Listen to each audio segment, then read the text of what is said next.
nations, especially at a time when science and technology was making the world so small.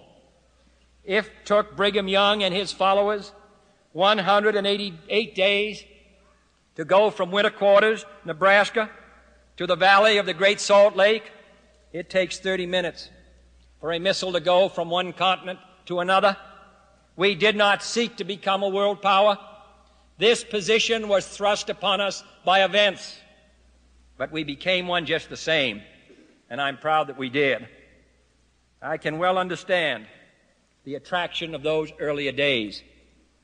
Each one of us has moments of longing for the past, but 2 world wars have clearly shown us, try as we may, that we cannot turn our back on the world outside.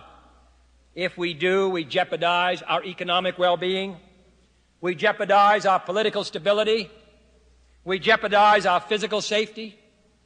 To turn away now is to abandon the world to those whose ambition it is to destroy a free society. To yield these burdens up after having carried them for more than 20 years is to surrender the freedom of our country inevitably. For without the United States, the chances of freedom surviving, let alone prevailing around the globe, are non-existent. Americans have come a long way in accepting in a short time the necessity of world involvement, but the strain of this involvement remains, and we find it all over the country. And I see it in the letters that come to my desk every day. We find ourselves entangled with apparently unanswerable problems in unpronounceable places. We discover that our enemy in one decade is our ally the next.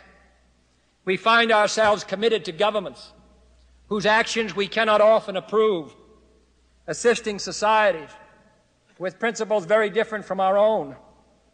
The burdens of maintaining an immense military establishment with 1 million Americans serving outside our frontiers, of financing a far-flung program of development assistance, of conducting a complex and baffling diplomacy, all weigh heavily upon us and cause some to counsel retreat. The world is full of contradiction and confusion, and our policy seems to have lost the black and white clarity of simpler times when we remembered the Maine and went to war. It is little wonder then, in this confusion, we look back to the old days with nostalgia. It is little wonder that there is a desire in the country to go back to the time when our nation lived alone. It is little wonder that we increasingly want an end to entangling alliances, an end to helping all foreign countries, a cessation of diplomatic relations with countries whose states or principles we dislike, that we get the United Nations out of the United States and the United States out of the United Nations, and that we retreat to our own hemisphere or even within our own boundaries to take refuge behind a wall of force. This is an understandable effort to recover an old feeling of simplicity. Yet in world affairs, as in all other aspects of our lives, the days of the quiet past are gone forever. Science and technology are irreversible. We cannot return to the day of the sailing schooner or the covered wagon, even if we wished. And if this nation is to survive and succeed in the real world of today, we must acknowledge the realities of the world. And it is those realities that I mention now. We must first of all recognize that we cannot remake the world simply by our own command.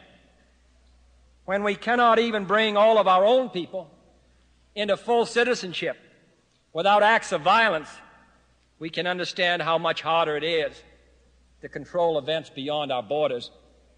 Every nation has its own traditions, its own values, its own aspirations.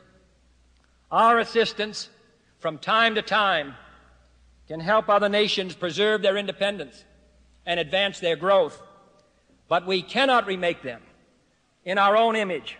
We cannot enact their laws, nor can we operate their governments or dictate our policies. And second, we must recognize that every nation determines its policies in terms of its own interests. No nation, George Washington wrote, is to be trusted farther than it is bound by its own interests, and no prudent statesman or politician will depart from it. National interest is more powerful than ideology, and the recent developments within the communist empire show this very clearly. Friendship, as Palmerston said, may rise or wane, but interests endure. The United States has rightly determined in the years since 1945, under 3 different administrations, that our interest, our national security, the interest of the United States of America, is best served by preserving and protecting a world of diversity in which no one power or no one combination of powers can threaten the security of the United States. The reason that we moved so far into the world was our fear that at the end of the war, and particularly when China became communist, that Japan and Germany would collapse, and these 2 countries, which had so long served as a barrier to the Soviet advance and the Russian advance before that, would open up a wave of conquest of all of Europe and all of Asia. And then the balance of power turning against us, we would finally be isolated and ultimately destroyed. That is what we've been engaged in for 18 years, to prevent that happening, to prevent any one monolithic power having sufficient force to destroy the United States. For that reason, we support the alliances in Latin America. For that reason, we support NATO to protect the security of Western Europe. For that reason, we joined CETO to protect the security of Asia, so that neither Russia nor China could control Europe and Asia, and if they could not control Europe and Asia, then our security was assured. This is what we've been involved in doing. And however dangerous and hazardous it may be, and however close it may take us to the brink on occasions, which it has, and however tired we may get of our involvements with these governments which are so far away, we have one simple central theme of American foreign policy, which all of us must recognize because it is a policy which we must continue to follow, and that is to support the independence of nations so that one bloc cannot gain sufficient power to finally overcome us. There's no mistaking the vital interest of the United States in what goes on around the world. And therefore, accepting what George Washington said here, I realize that what George Washington said about no entangling alliances has been ended by science and technology and danger. And third, we must recognize that foreign policy in the modern world does not lend itself to easy, simple, black and white solutions.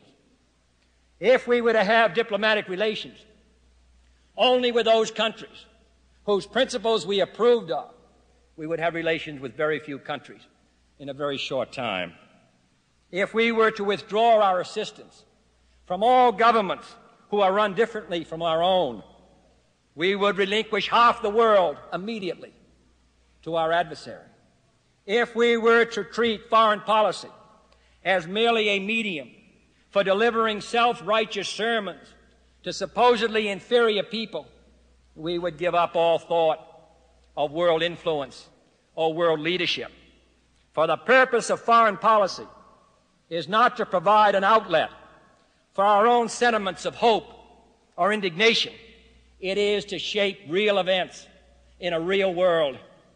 We cannot adopt a policy which says that if something